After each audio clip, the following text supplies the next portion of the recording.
Okay, let's get started here. Sorry, I'm having some technical difficulties that I forgot about with the Slido. So, just trying to fix that.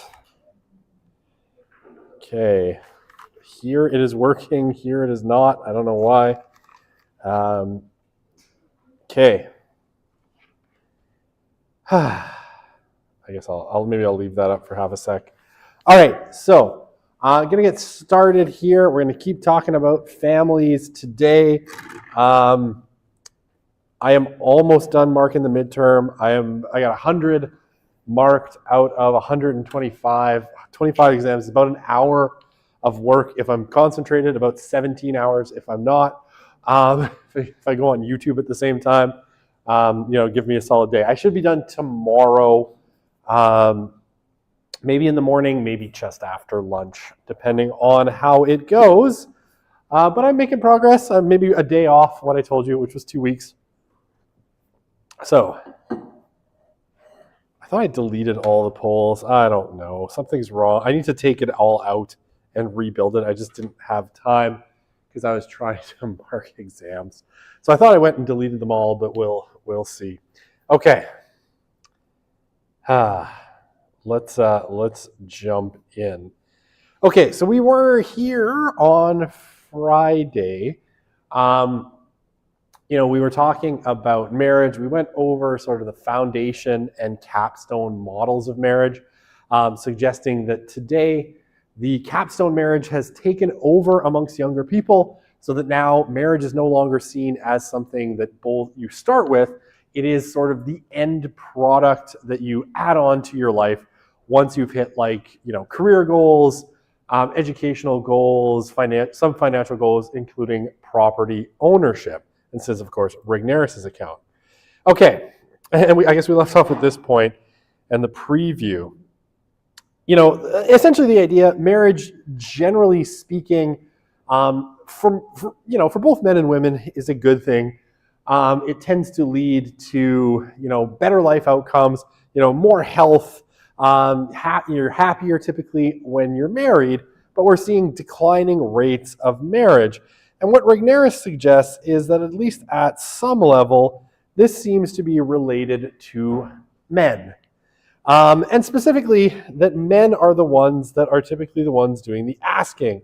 And I suggested, that if you go on Google image search, it's not that you won't find, other versions of this image, right?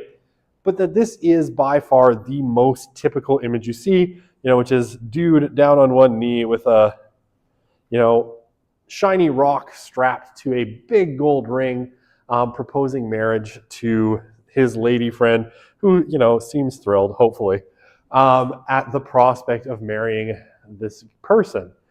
I mean, could have classed that up a little bit, please. Just a plain white T-shirt, could do better, man. I'm kidding. So, mostly, it's men that propose marriage, and that's sort of the cultural standard. But increasingly, it seems that men are reluctant to do so. Okay, so what are maybe some of the reasons for this? So, marriage expectations are exceedingly high or exceptionally high. What Rigneris and his team refer to as the suffocation model of marriage, right? That marriage, the standard for marriage under the capstone sort of model, is very, very high from a material level, right? What you are expected to have in terms of lifestyle materially is a lot, right? And certainly, as I suggested last time, if you are a young woman, your expectation is that, the young man potentially proposing marriage would be able to sustain your lifestyle, even if, you were to leave the workforce in order to, have children or whatever it happens to be. People seem very reluctant to let lifestyles decline. So marriage is seen now not so much, as a setting for self-sacrifice, which it was in the past, but as just another vehicle for self-actualization. And here again, I'll suggest that this is ultimately something of, what we might call the triumph of the therapeutic. Of course, I'm taking that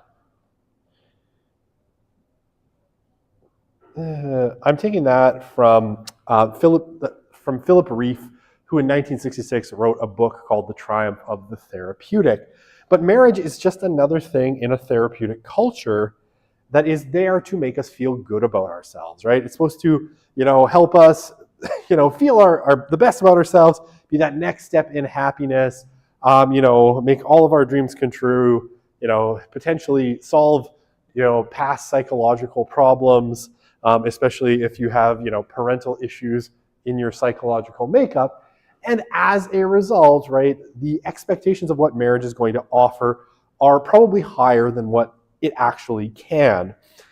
And what Regnerus will suggest is that few young people, in his opinion, profess expectations of marriage that are modest, right? Everybody expects it to be pretty great. And yeah, it's not going to, young adults are determined that marriage not curb their premarital lifestyle, right? So whatever it is, that you were living before, in terms of material expectations, wealth, free time, happiness, all of those things, your premarital lifestyle is the important bar with which you measure marriage, right? So that puts a pretty high bar, right? And once you bring a second person in, it becomes a little bit more complicated. And again, like I suggested last time, this isn't something that's uniquely American or Canadian or Western. It was present, in Russia. It was present in Lebanon, Nigeria. I think they went to the Philippines, if I recall, Latin America, right, Mexico, and the United States, right? This was a pretty broadly shared view.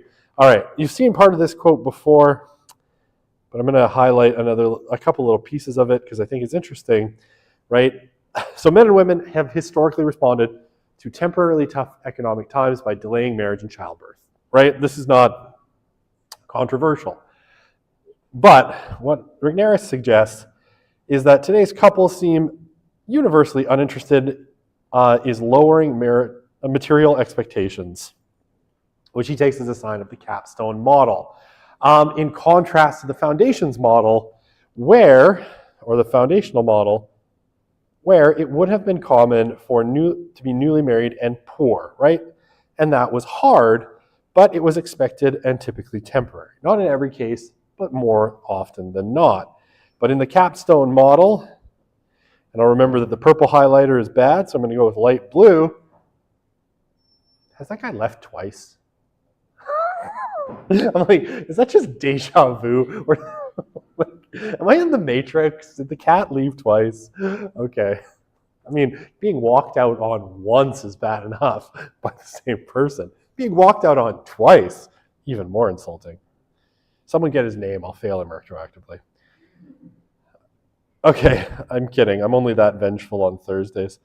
Okay, in the capstone model, being poor is a sign something's wrong with you. You're not yet marriage material, right? So, I love my color coding. Different kinds of views, right? And the capstone model pervading changes the economic calculus. Okay, so the title of this slide, Men, Money, and the Waning Motivation to Marry. Okay, so what kind of stuff has changed? So we know lots has changed, right? When we talked about work, in education, we know women are doing better in general. So, what has kind of happened? Okay, well, so historically, economic stability, right, when times are good, has prompted men to pursue marriage. So one of the things that people long sort of assumed in economics was that some of the declines we were seeing in marriage, right, especially amongst the working class and the poor, was basically linked to a decline in economic stability, right? That white working class, and increasingly the Latino, sorry, I thought you were the same person who just walked out on me twice, which is why I giggled when you came in. He left, came back, and left again, and I just thought he was coming back in again. I was going to throw something. So I giggled when you came in. I'm sorry. So, I'm just not gonna be focused enough to do this. And see, this is what happens when I mark exams for 3 hours. My brain goes to absolute gelatin. All right, so basically, it was assumed that that decline in stability, the deindustrialization that we talked about when we talked about work, the loss of those really great working class jobs in factories in the Midwest and the Rust Belt in the United States, and in places like Southern Ontario in Canada, was the cause of the decline in marriages, right? That basically men could never get economically stable enough, especially in that kind of working class strata, to be marriageable and to feel like they wanted to get married. Now, this in recent years has been challenged by economists. So Schneider, Harknett, and Stimson basically suggested that the economics data could only really explain about 20% of the drop, right? So not all of it is made up for by that economics data. This study from 2019, Litter, Price, and Swigert, basically asked what economic level would move women from being married or unmarried to married, and they estimated that men's incomes, would have to rise about 55%, and their employment level would have to rise 26%. In order to move, a good majority of women from being unmarried to married. So, what does this mean?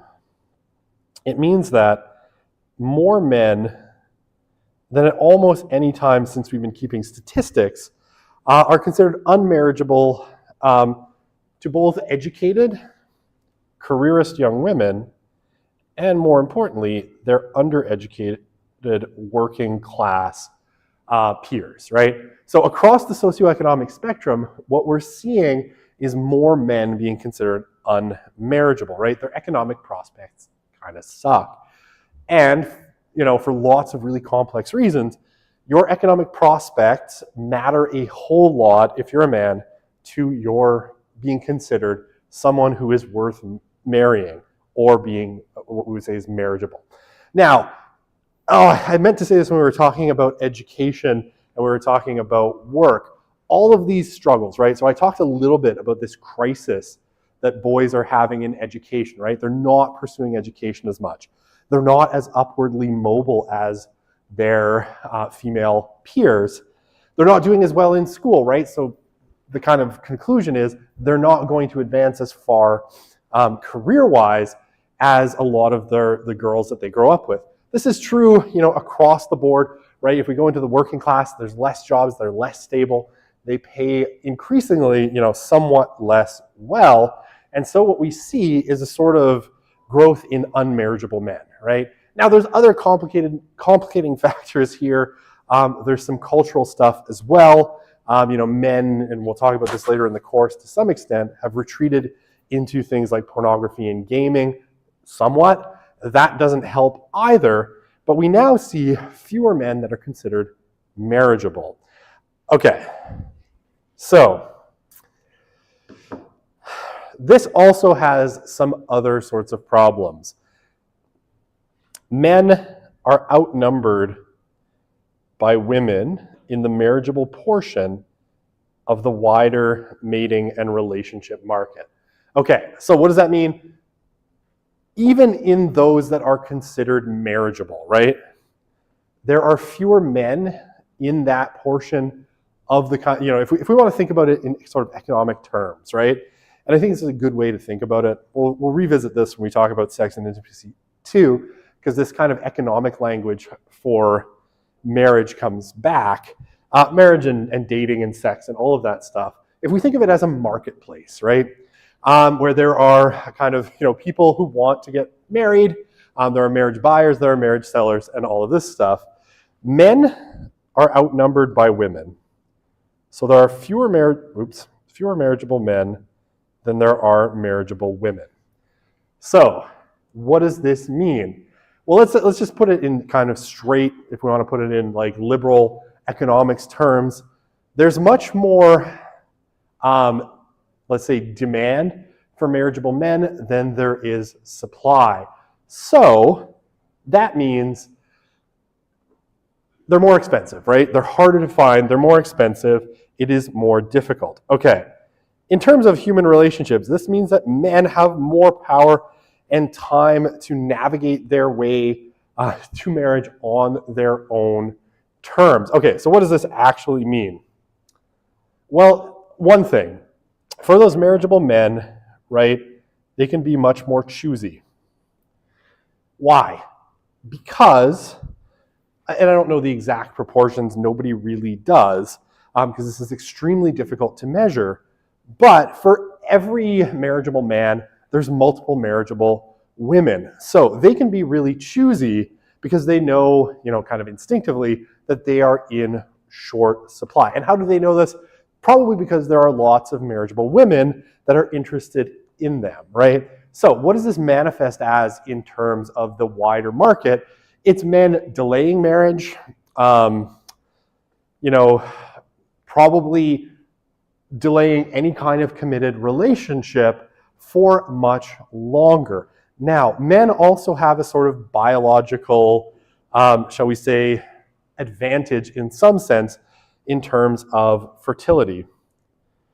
Fertility is much less of a question for men than it is for women. That's not to say it's not a question, but men who are interested in potentially starting a family eventually can wait much longer than women. And what does this sort of manifest in, according to Regnerus, is lots of women who are kind of strung along by that marriageable portion of men, right? So you're high achievers, 6 foot, blue eyes, trust fund. Okay, those guys can do whatever they want. But even, relatively marriageable men with good upward mobility, good education, good career prospect, all of those things can sort of string women along for longer, delay proposing marriage, delay, serious relationships, commitment, have multiple potential women that they're interacting with for longer because, they're in short supply.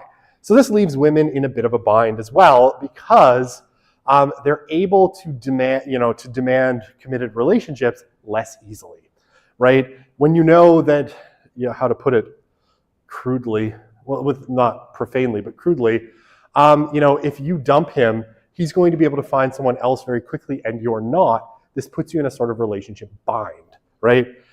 So women are more likely to toughen out and even wait beyond the point that they might like to. Okay, just want to check. I know he came back for his coat. I saw him. I still think it's funny that he left twice.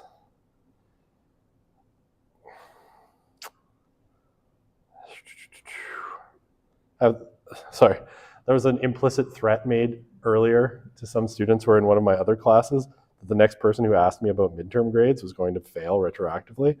I think I've tried to hide them in every way I think is possible on Canvas, and they will not be hidden. So yeah, some people can probably see their grades. Other people are going to see partial grades.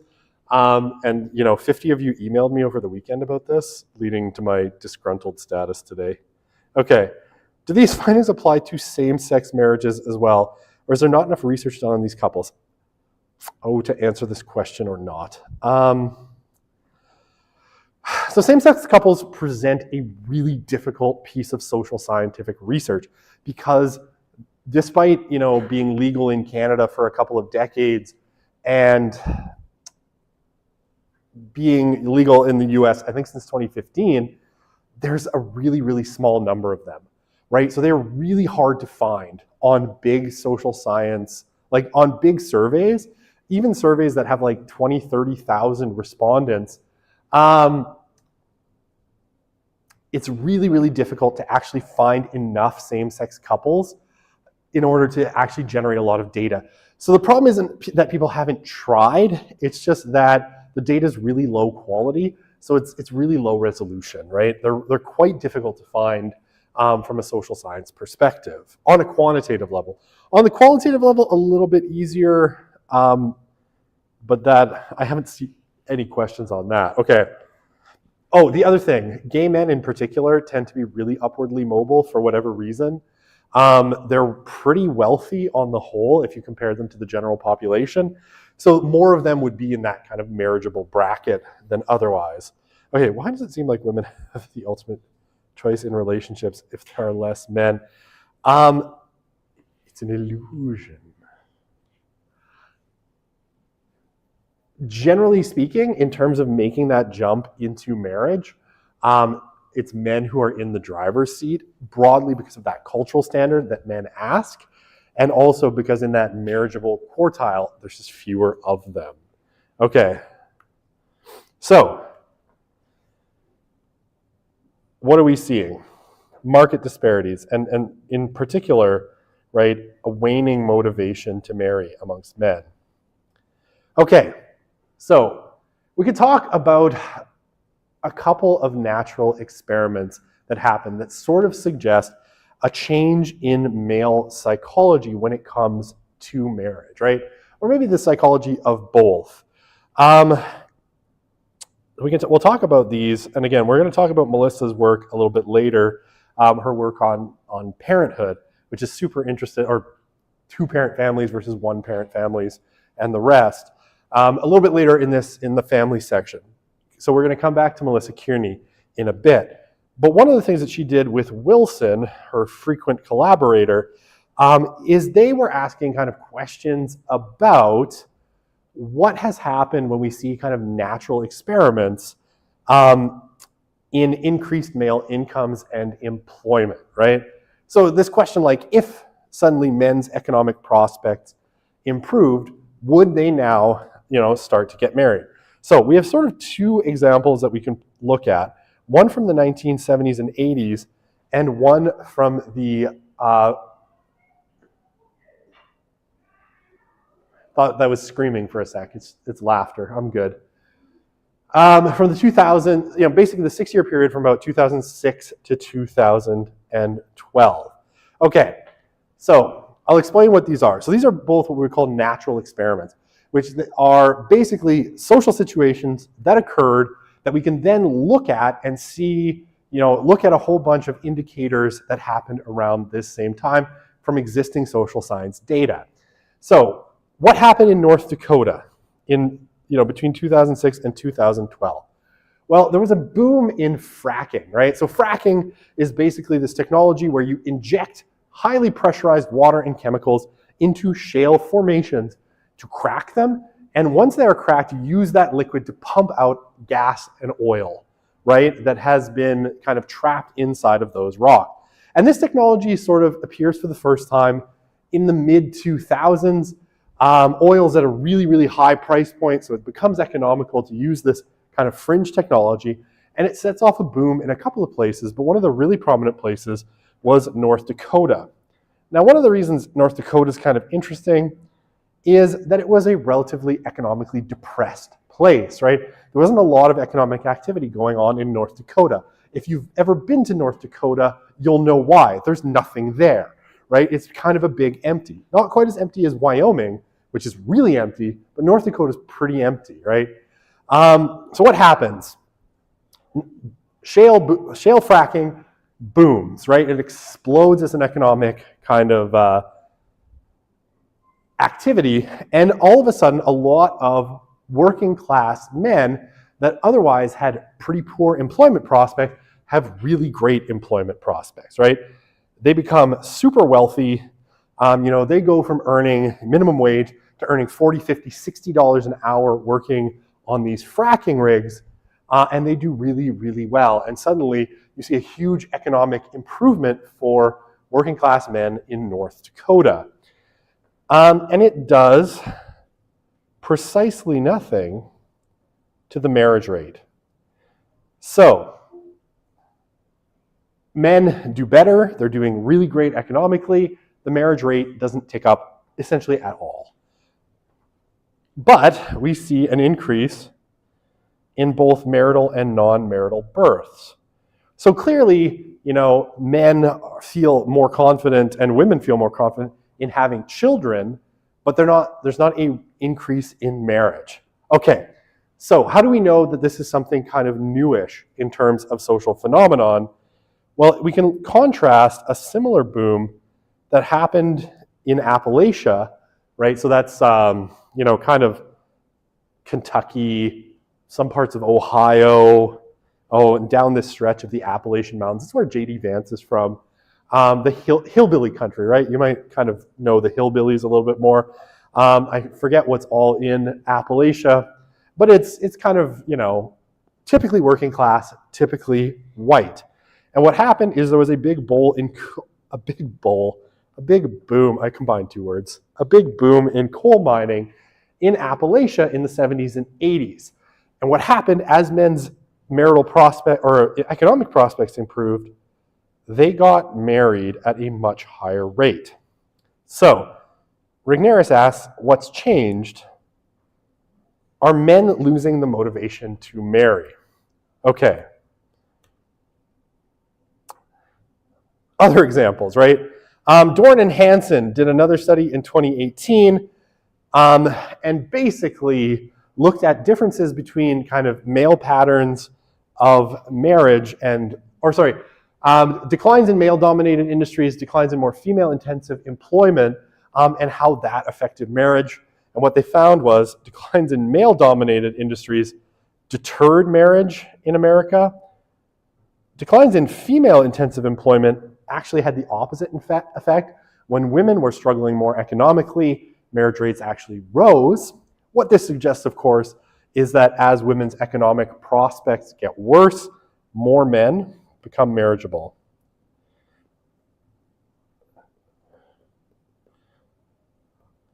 So, right, as your economic prospects get worse, other people's even mediocre economic performance probably, looks better than your zero.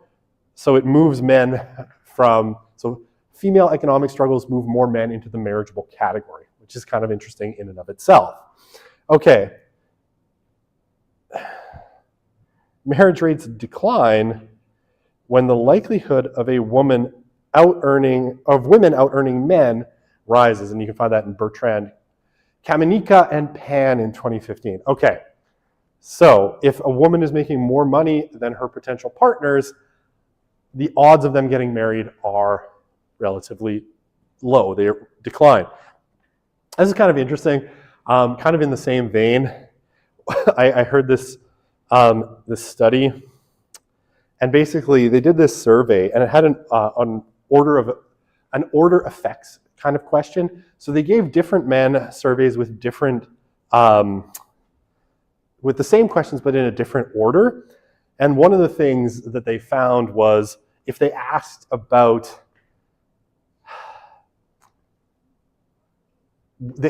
whether the person's wife made more money than them, if they asked at the beginning of the survey before they asked a bunch of political questions, if they asked about women out-earning men, men were more likely to answer subsequent questions about politics in a more conservative fashion. But if they asked those questions at the end, right, so if they asked towards the end of the survey whether, about women out-earning men, then men were more likely to answer in a more liberal direction. So even the notion that women might be out-earning men has a sort of effect on political perception, apparently. But yeah, marriage rates decline when there's a likelihood that women are out-earning men, right? And the higher that goes, the worse marriage prospects get because women judge men who earn less than they do as less marriageable. Okay, so another quote from the book. I'm going to get my highlighter out to highlight the important parts. So it's not that poor and working class women don't like the notion or don't like the idea of marriage or the notion of a kind of marriage exchange, right? Getting resources from each other in marriage. They're more apt to endorse both than our middle and upper class women. But here's the kicker for working class women. And again, this will be important when we talk about Kearney and her work. They simply don't see how the men in their life will live up to it, right? So live up to what they're supposed to get out of marriage. So what do these women do? Oops, I already used that color. Can't use it again. Can't use purple. That one doesn't work. Green. So they hedge their bets, waiting, cohabiting, having children with few great expectations for a lifelong mate, right? And he notes, right, this is even more tragic for these communities than it first appears when a child's parents aren't married. Even if they're living together, the child is automatically at increased risk for negative outcomes like drug use, delinquent behavior, domestic violence, and parental breakup. Add those risks to the inherent frailty of life and poverty, and it's no surprise that the cycle continues. And again, Rigneris views kind of marriage as a social justice issue. And again, we'll talk about that more when we get to Melissa Kearney's book, which again is interesting. Okay, so how am I doing for time? Oh, I'm doing great. Do I have another question slide somewhere? Okay. Ooh. Wow, here's the question. Why wasn't there an increase in marriage for North Dakota, but there was for Appalachia? Okay. So the second question, that's the implication of this 2015 paper, right? That basically, yeah, if there was an industry that was female dominated and that industry went into recession, and there were fewer jobs, you would typically see exactly that, right? An increase in marriages, because suddenly your economic prospects get worse if you're a woman, and suddenly men with somewhat okay economic prospects seem more marriageable to you. Okay. Now it's unclear what would happen if that then reversed. Would divorce ensue? Potentially. Okay, oops, I didn't mean to do that. Why wasn't there an increase in marriage for North Dakota, but there was for Appalachia? It's a really good question. I'm going to go back to that slide for a sec. I'm going to erase all my scribbles. So that is a good question. Why? Oops, I need my pen. Well, the reason seems to be a waning motivation to marry, right? That men increasingly aren't as interested in marriage, and probably for cultural reasons, right? Specifically, norms around marriage have changed. It's not expected that you're going to get married, and so you don't, right? People still want to get married, but men, especially in the working class, they're seeing less of it. It's less observed. Their sort of cultural and social norms have shifted. Even cultural examples tend to suggest other male behavior other than getting married as normative and good, right? So what we're seeing is just less pressure to marry socially, and therefore less motivation to marry. It's also, right, again, we'll talk about this when we talk about sex and intimacy, but for men, there's increasingly, how to put this? Again, I don't want to be crude. There's an old saying that people used to, aim at people who are living together and sleeping together without getting married, right? If the milk is free, why buy the cow? Which obviously is a little bit of a crude way of putting it. But if it's easy for men, like what do men want? Maybe I'll jump to this. What do men want, right? And here's the sort of economic basis of it. Economically speaking, right? If we put, and I'll go back to the other slide in a sec. Women have something that men want, right? And historically what that has been, according to Rigneris, I think he's right, it's access to sex, right? Men want sex, typically more than women do. Well, that's not to say women don't want sex either. But women have something that men want. Now, typically, this has been a sort of exchange relationship, right?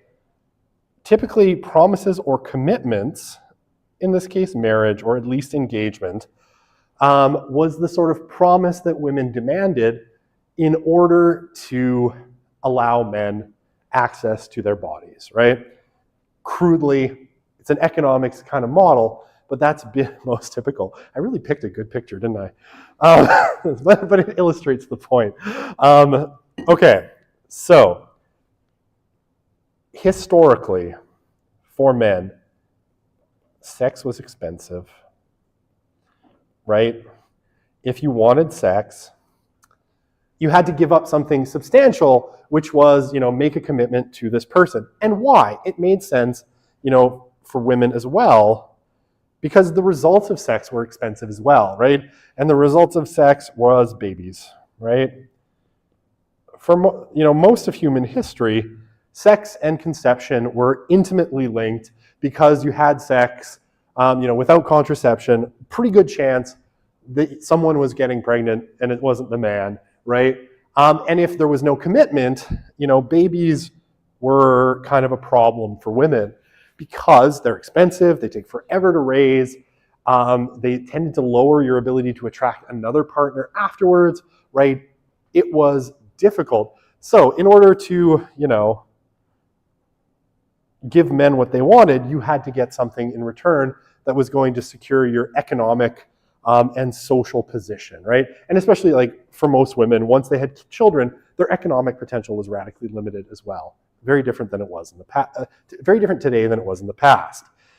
What Regnerus argues, and we'll talk about this whole argument again a little bit later, is that essentially what happened is from the 1960s forward, sex went from being expensive to being cheap, right? And it did so in a number of ways. And again, we'll explore this in more detail. But what happened is that,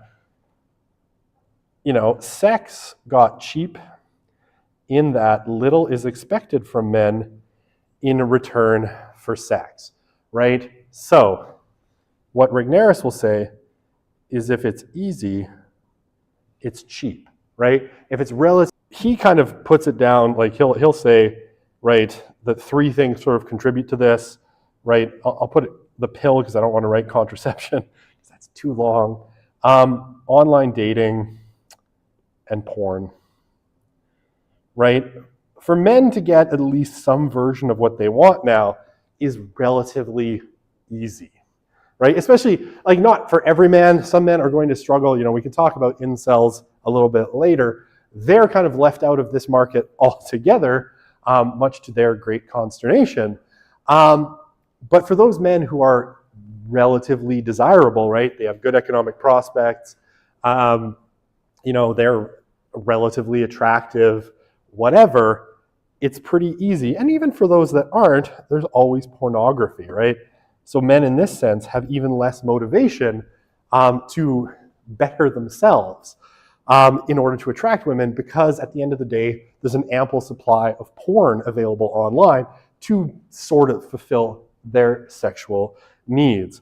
So access to sex, if we include porn, is incredibly easy. So when it's cheap, men are less willing to give up, to link themselves to a particular person through marriage than they were in the past. And all of this, right, has really changed fundamentally, really since the 1990s. When we see, the later part of Gen X, then the millennials come through, and then the internet and the increased access to big pools of partners through online dating and pornography, obviously. Okay. So I think there'll be an increase in marriages following the teacher strike. Oh, no. Because, you're talking about a temporary dislocation. Maybe like if you have a girlfriend who's a teacher, strike now while the iron is hot. I don't know. That's terrible advice. Don't follow that as advice. It's like temporarily she's in an economic point of hardship. Now is the time to strike based on sociological data. Probably not the best way to make life choices in general. Sorry, I'm like, honey, did you know that your economic value is at an all-time low? So this is the perfect time for me to ask, will you marry me? Not the best pitch, I don't think, but that's kind of funny to think about. Okay. Do you think women working more, like the early 2000s, also impact the difference between North Dakota and Appalachian coal? Yeah, potentially. The only thing is, like, the improvement in men's economic circumstance is so drastic in that North Dakotan shale boom, right? Like it should have moved, if we just think about economic prospects, a whole bunch of men from that, non-marriageable to marriageable category. Now it's possible women too have just lost the impulse to get married. That's not suggested by the data, right? Most women still say they would prefer to get married eventually over living with someone, cohabiting on a long-term basis. But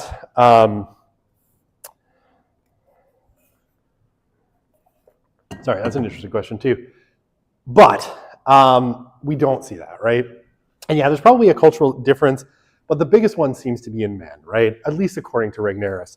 Now, he's seen in some circles as a little bit conservative, but I think the argument holds pretty well. Okay. All right. If the gender wage gap increases again, would marriages increase as well? I would say probably not. If I were to guess, based on what I know of the data. And I just think the likelihood, unless something changes really drastically, I don't think men, at least a large majority of men, outperforming women is necessarily in the cards.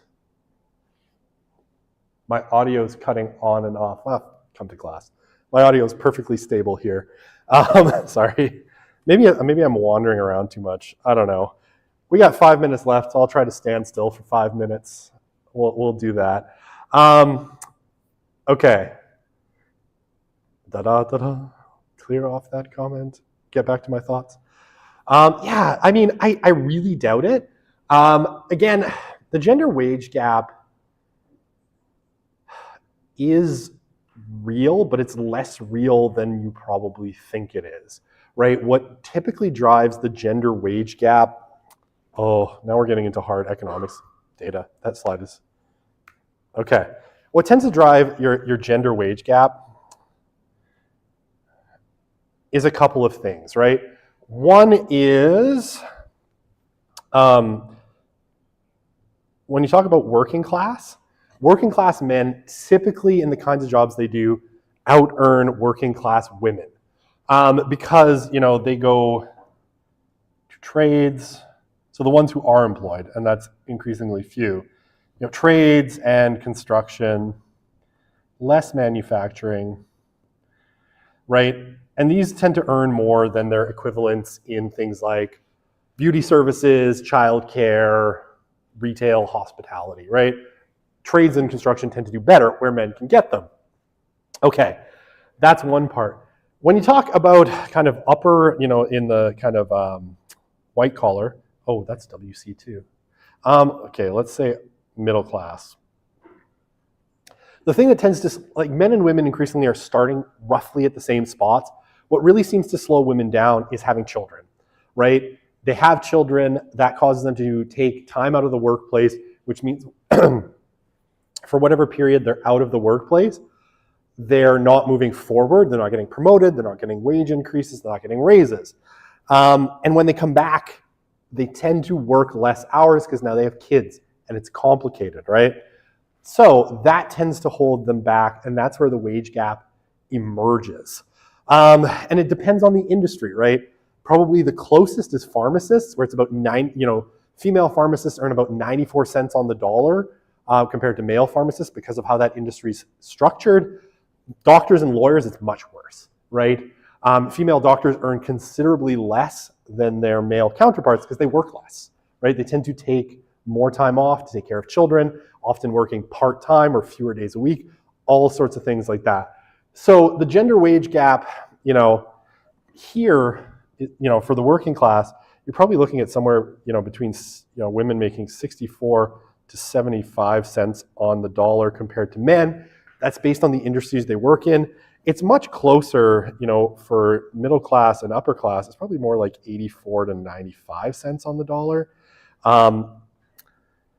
That's not a huge gap, and what you're not going to, typically, I don't think that's going to change much. But what's happened more is that more men that were kind of in the working class have fallen out and have no economic prospects. Dang, you guys ask hard questions.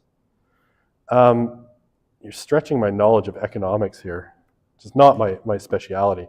Okay, can I do this slide in like 2 minutes? Okay, I can do the slide in 2 minutes because it's really easy. All right, so what do people expect out of marriage, or what Regnerus calls the observed model of marriage? It's about what you'd think. So people think that marriage is a comprehensive union exhibiting totality, right? So it's supposed to be unifying. You have shared minds, wills, actions, resources. You're not supposed to hold anything back. Most people expect to have children. I know we hear lots about childless couples, in the media, but it's not typical, right? Most people who get married expect to have children after getting married. They expect it to be permanent. Very few people get married being like, yeah, we're going to get divorced in a couple of years. And most people expect fidelity, it's sexual fidelity, right? It is expected in most people. That's still the norm. And even, you probably have heard about open relationships or polyamory or these kinds of, structured infidelities.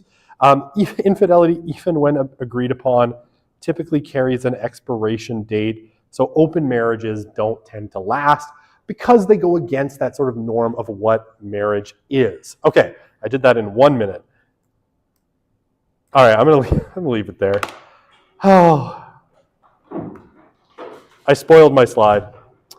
I spoiled everything that's on this slide. Okay, well, let's come back to it on Friday. Is it Wednesday today? Friday. We'll come back to it on Friday, and we'll keep going. And then we're going to get into some really fun stuff when we're going to talk about status and childbearing, which is a really provocative, interesting argument.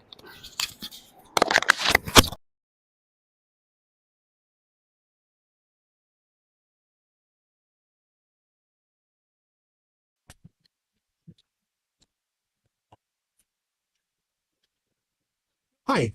I'm just wondering if there's a time where I could come in to talk about my midterm, just like some questions I had about where exactly I got job marks and all that. Yeah, but still, just because that means that there's 5 things that I'm like, I thought you did good. I seem to remember that. But okay. There's always room for improvement. Sure. If you look, I'm pretty full tomorrow. But if you look at the appointment booking link it's on Canvas, if you want to call it eClass, you can look at the times there. I'll open up a few more times for next week. But yeah, tomorrow I'm like jammed. Or not tomorrow. I don't have any appointments on Thursday. But Friday I'm pretty jammed up because lots of people have already booked in. But next week I definitely have times that are still open. So if you look at the appointment booking slide, you can find a time that kind of works. And I'll open some more because as soon as I release the grades, the torrent will come. Yeah. Okay. Okay. Thank you. No problem. Meet with you to go over my grade, just because it's not a grade that I'm really expecting. Okay. Yes. Look at the appointment. I don't know. Are you sure that it's the final grade? Well, it's a 39. Okay, that's probably the final grade. Yeah. Yeah. Look at the because I probably have gotten 3 O's. Some people were getting like 8 because my TA marked 1 question. Yeah. And then people freaked out. It's like, oh, did you see your grade? And I was like 9 years old. And I emailed you at like 10 p.m. and I was like, it just ruined my whole night. Oh dear, like, I'm sorry. I am trying to get Canvas to not let people see their grades, and I cannot. I've tried 6 different things, and I cannot figure it out. Maybe just send an email and be like, hey, don't worry, you can get a 20%. Well, I mean, I did talk about it in class on Friday, but then lots of people weren't here. So. But yes, I'll try to remember that. And generally, if it doesn't say like posted by instructor, it's not. Oh, it's so freaking terrible. Like honestly, when you check the thing that says hide grades, you would expect that it would hide grades. Like you would think so, right? Like that seems kind of logical. And I don't know what I'm doing wrong.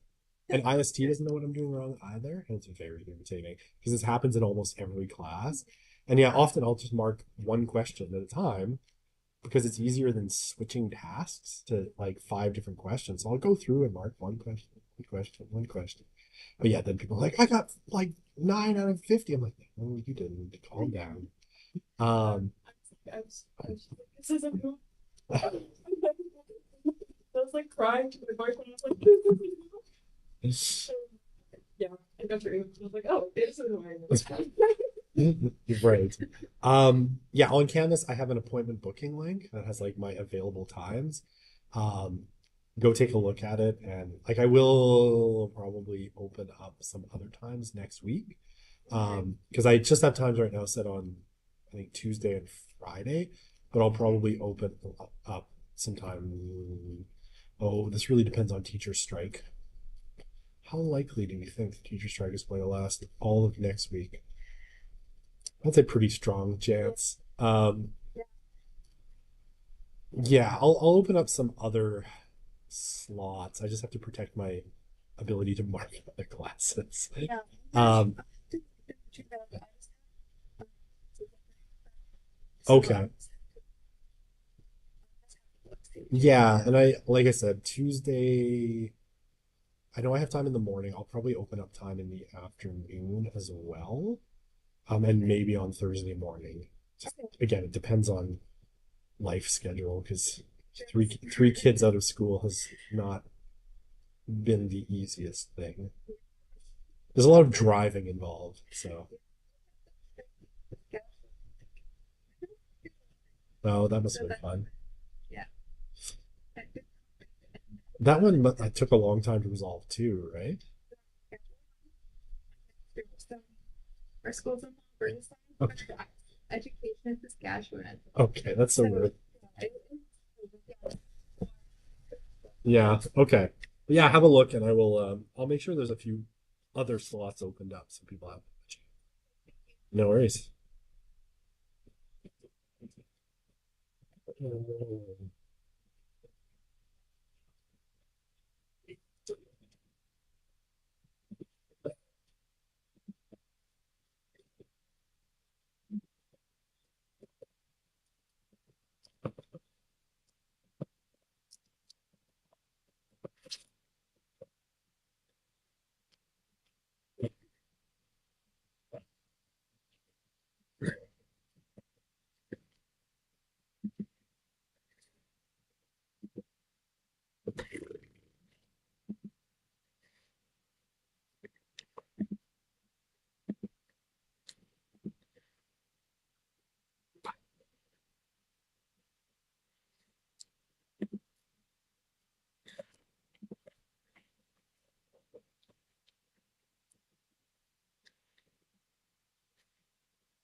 Interesting.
Oh,